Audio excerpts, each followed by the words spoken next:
Allez hop là. Si je te disais que gérer ton argent n'avait rien à voir avec des mathématiques, que les plus grandes erreurs financières ne viennent pas d'un manque de chiffres ou de connaissances, mais surtout d'un excès d'émotions. Morgan Housel, dans son livre La psychologie de l'argent, explique une vérité dérangeante.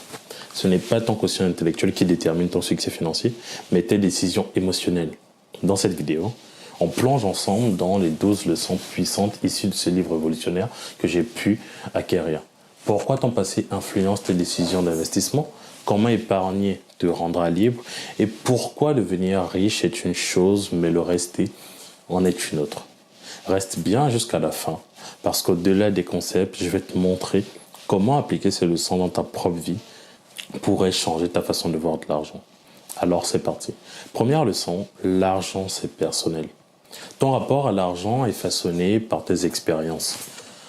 Tu ne prends pas tes décisions financières comme un expert qui analyse des données, mais comme une personne qui est tout simplement influencée par son passé.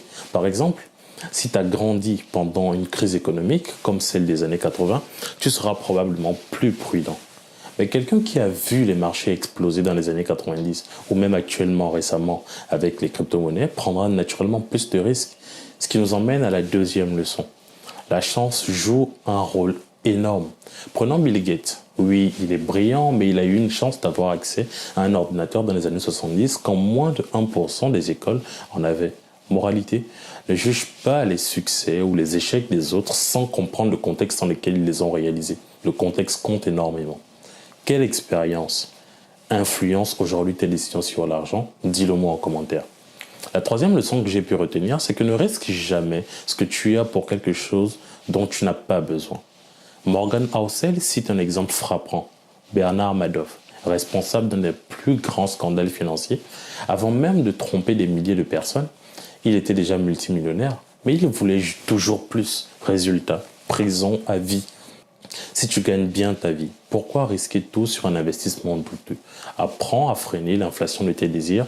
Être riche, ce n'est pas acheter plus, c'est être capable de dire « j'en ai assez ».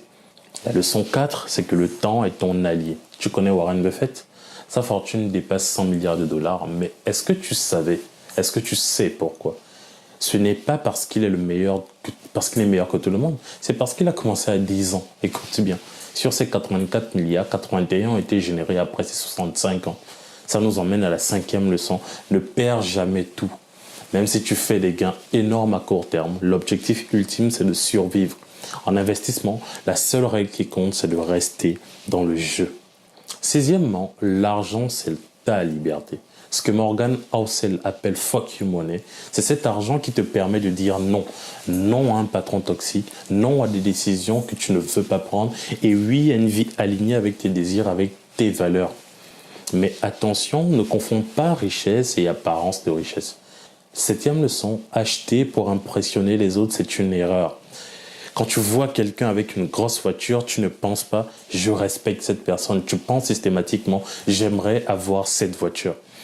Alors, pourquoi dépenser pour impressionner des gens qui ne te remarquent même pas et qui n'en ont rien à faire? En finance, être raisonnable est plus important qu'être rationnel. Tu peux optimiser tes investissements à fond, mais si tu paniques à la moindre chute des marchés, tout s'écroule. C'est pourquoi la 9e leçon est plus ou moins cruciale à mon avis, c'est qu'il faut toujours prévoir, toujours avoir une marge d'erreur. Ne mise pas tout dans des rendements optimaux. Laisse-toi toujours une petite marge pour affronter les imprévus. Et la dernière série de leçons, ne copie pas ceux qui jouent un jeu différent. Si tu investis sur 20 ans, ne te compare pas avec ceux qui spéculent sur 20 jours. Ensuite, les histoires influencent nos décisions. Ce qu'on croit souvent, ce ne sont pas des faits, mais des récits. Analyse toujours ce qu'on te raconte. Et pour finir, l'argent est un outil, ce n'est pas une fin en soi. Utilise-le pour créer une vie qui te rend heureux, mais ne t'en rend pas malade au point de ruiner ta vie. Voilà les 12 leçons que j'ai pu tirer de ce livre.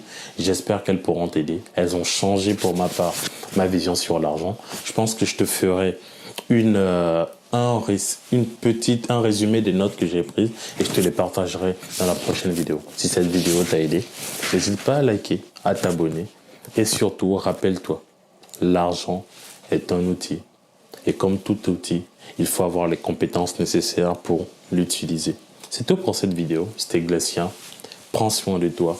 Peace. On se retrouve à la prochaine vidéo.